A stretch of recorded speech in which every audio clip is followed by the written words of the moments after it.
Appalachian sunrise meets my skin. Even with my eyes still closed, I can feel it coming in. Golden, golden, I'll follow only golden, golden. Hi you guys, welcome back to another episode of Life with Z.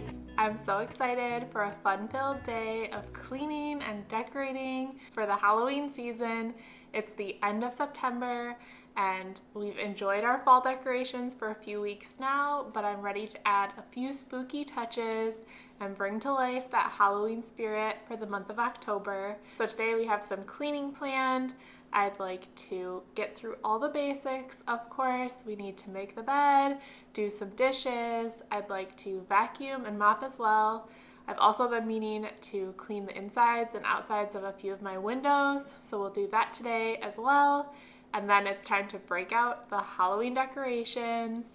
I want to put together my little Halloween trick-or-treat scene by the front door. Also add a few Halloween decorations outside with my spooky jack-o'-lantern, my spider web, and then also maybe add some Halloween lights outside as well.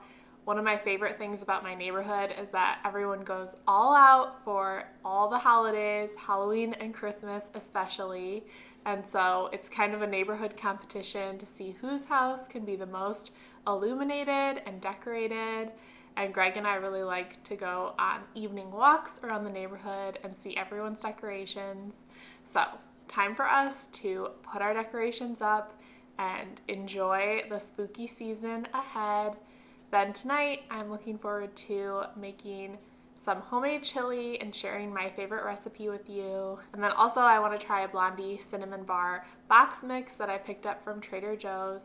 So we'll make that for dessert tonight. But we're going to have a really fun day getting a few things done. I always like to get my cleaning done first so I can enjoy my decorating that much more. So for me and my house, I really like to first decorate for fall in September. Then for October, I add a few spooky Halloween touches. And then going into November, I like to remove those spooky touches, add a few Thanksgiving themed pieces like my cornucopia and things like that, and enjoy that through Thanksgiving, end of November. And that's kind of how I break up the fall season and the different parts of my decorations. I love Halloween, love my spooky additions, but I like to save them for the month of October particularly. We have lots of fun things on the agenda ahead. Really looking forward to spending the time with you. So let's get started.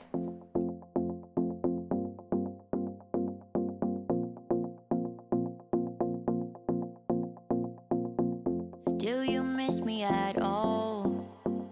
Do you think about the things we used to do? No, you couldn't stand tall. So why didn't you call? All right, girl, we are jumping right in, tackling these dishes so we can get rolling on our day. First things first, put away the clean dishes so that we can work on the dirty dishes as well and get the kitchen nice and clean. Like I mentioned, we have lots of things on the to-do list today, so excited to get it all done together. I'm here to be your motivation, and we have over 20 minutes of cleaning and decorating motivation today. So hopefully you have some things on your to-do list and you can work right alongside me as we get things done together.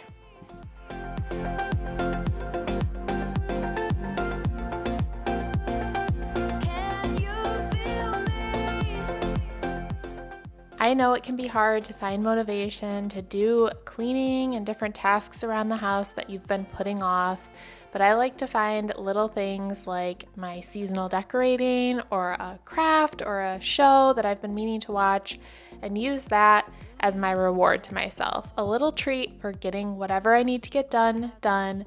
So today it's this little bit of house cleaning that I've been putting off that really needs to get done.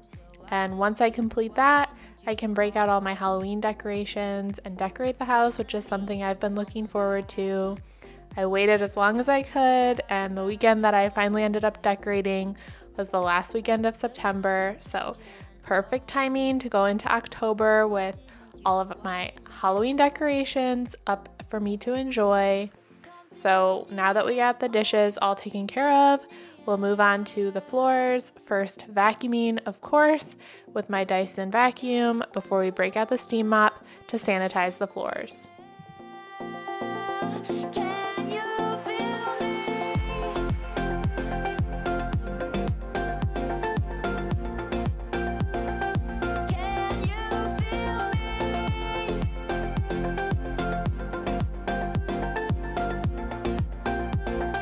Can you feel me?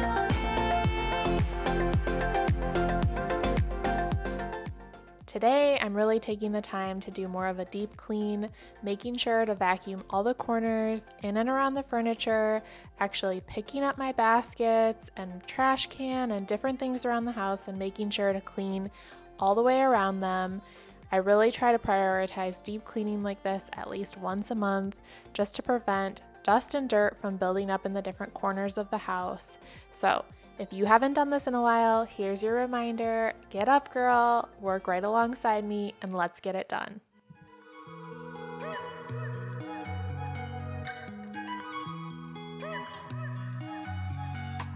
Wake up at your place. Wake up at mine. After finishing with the vacuum, it's time to break out the steam mop and give the floors a nice good clean. I always love the feeling of my floors nice and cleaned after running the steam mop. There's no crumbs, nothing sticky. It just is a good feeling to kind of reset the house and have the floors truly deep cleaned.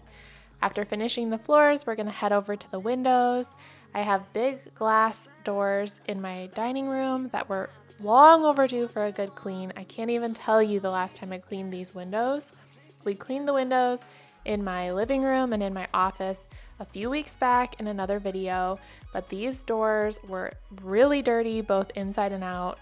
So of course, going to my favorite e-cloths, we'll give the windows a good wipe down with the microfiber before going in with the e-cloth, polishing cloth to remove any of the fingerprints. And I tell you, these doors were so clear. It's almost like there wasn't even glass there when I was done. I'm kicking myself for not doing this months ago, but hey, I got it done and I'm so glad I did. With big windows up on the third floor. After wiping down these doors, both inside and out, time to head over to the bathroom and give the shower a good deep clean. I know we've cleaned the shower together before, so you already know my favorite products, but if you're new here, I really love cleaning the shower glass with a vinegar. Recently, I started using the White House lavender vinegar. It just has a much nicer smell and kind of cuts that strong scent that, of course, vinegar always has.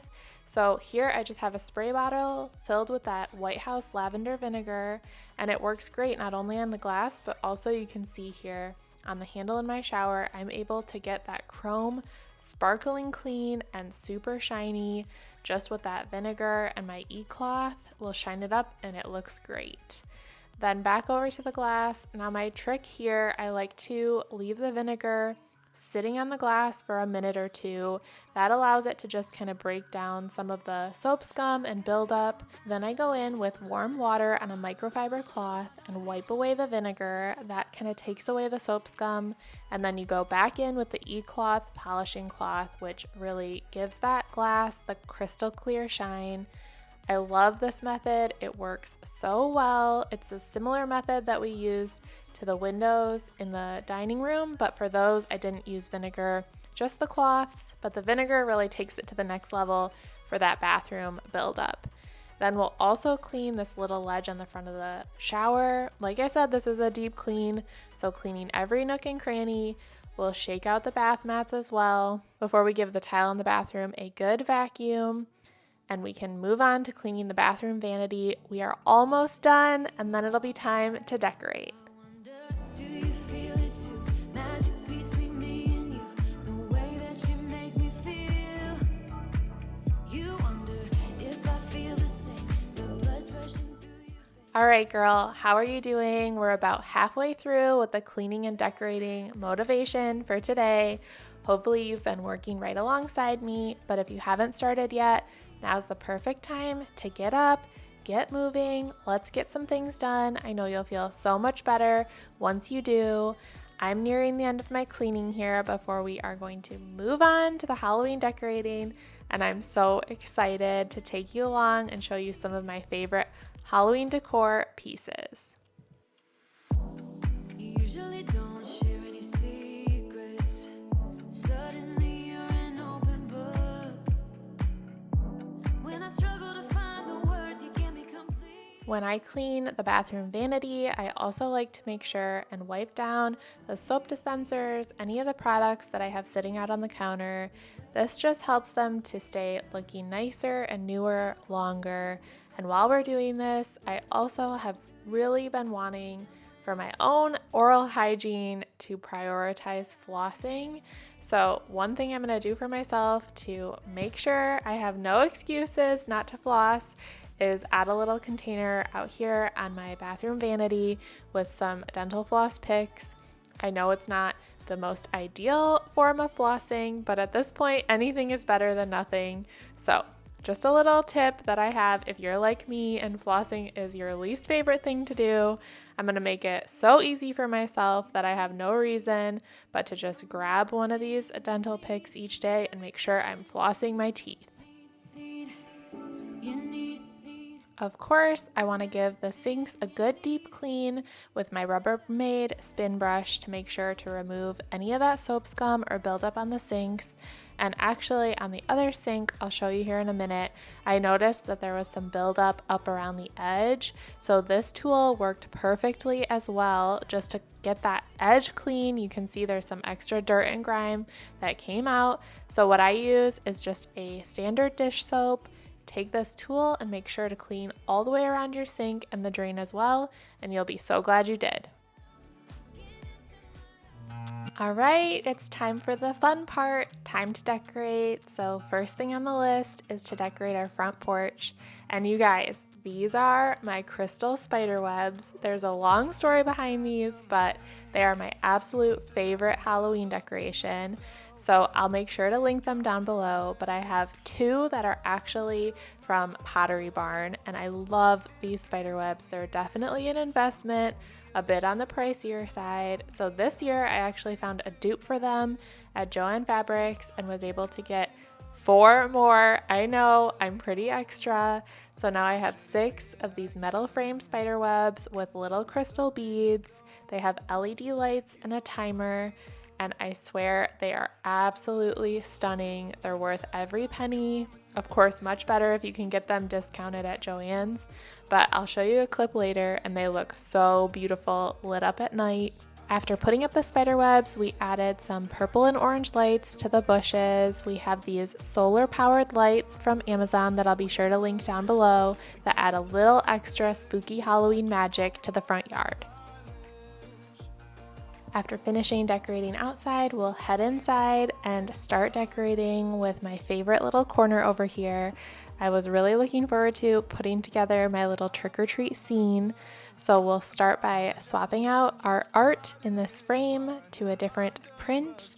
I like to get these prints from Etsy and then I just have them printed at Staples, and they make for the perfect little home decor piece that you can change out for the seasons.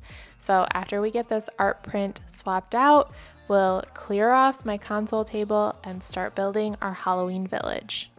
Should it be like this? I'm loving the heat. I think I'm losing it. What do I? Every time you call my name, what do I? Whipping me into my.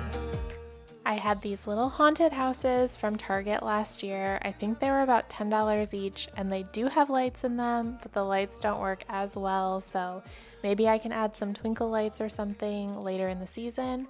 But for now, we'll break out my favorite cutie little characters that I picked up from Michael's earlier this season. I actually got these on pretty good sale. I think they were about $5 or $6 each. And I had a vision where I wanted little trick-or-treating animals to kind of create a Halloween scene I was looking for them high and low and just happened to find them at Michael's, and they're absolutely perfect. So precious and cute. I know this style isn't for everyone, but I'm not really going for an elevated look here, just something cutesy and fun, and I think that's exactly what we achieved.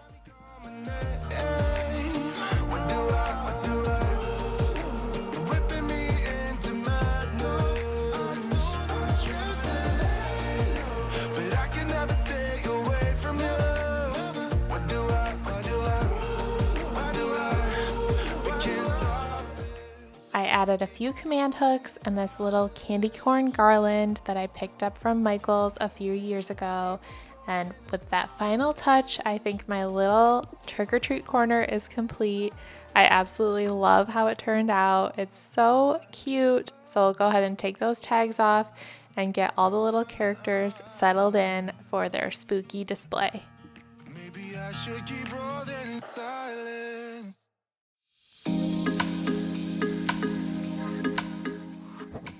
Now that we have my two favorite decorations up and on display, we'll add a few other spooky touches around the house just to make it feel that much more like Halloween.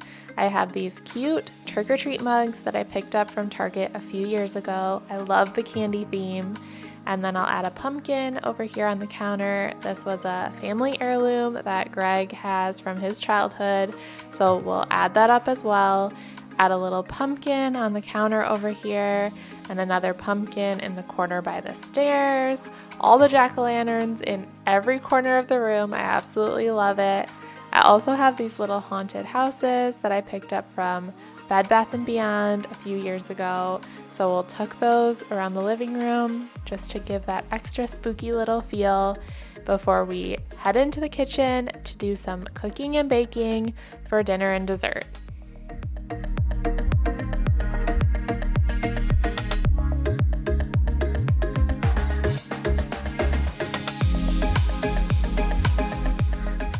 After a long day of cleaning and decorating, it's time to change into some comfy clothes and get baking and cooking. So first up, I'm gonna bake some cinnamon blondie bars with this Trader Joe's box mix. These sounded delicious when I was at Trader Joe's kind of browsing their new fall items. So I had to give it a try and it was so delicious. So pretty simple, just mixing up the cinnamon brown sugar mix with some butter. We'll get the blondie mix going in my stand mixer, and then you pretty much just add the ingredients and kind of swirl them together and bake for 20 minutes. And while that's going, we can start on one of my absolute favorite fall dinner recipes. I'm going to show you my favorite chili recipe that I've actually been working on for over 10 years at this point. It is the perfect quintessential vegetarian chili that you can easily add meat to as well. But I love this recipe because I've worked on it for years, adding different ingredients, and I think I finally have it mastered. So excited to share that with you next. But first, we'll add that cinnamon sugar to our blondie batter that we have here. The recipe called for just adding the cinnamon sugar in little dollops on the top and then kind of mixing them together with a knife, and then we'll toss that in the oven to bake so we can get making our chili.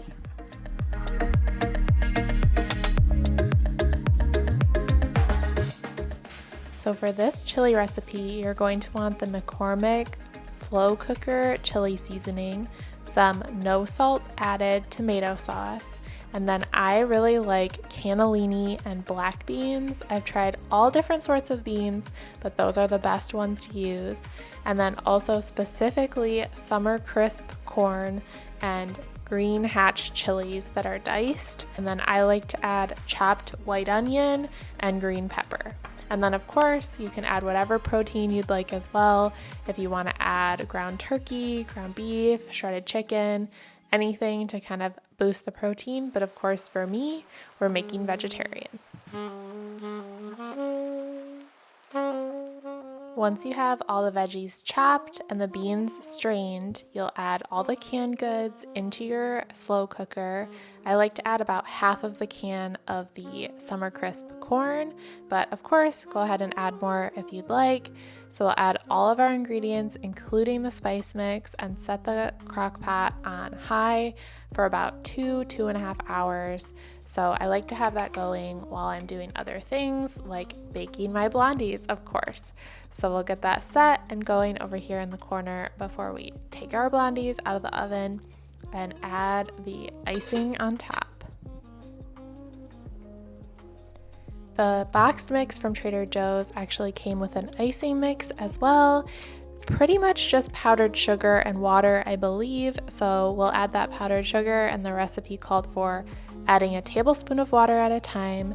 So we'll get that all mixed together, and then the recipe recommended waiting for the blondies to cool before adding the icing. So once we get this all mixed up, we'll add it to the blondies and let them cool.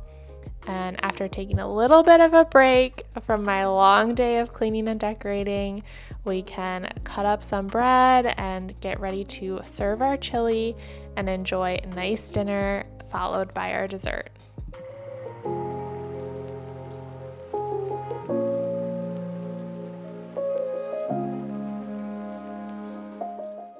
So with me being a vegetarian and my husband being a carnivore, meals like this are easy to modify for both of our preferences. I just add a little bit of ground turkey to his bowl with his chili, and then we both like a little bit of shredded cheese.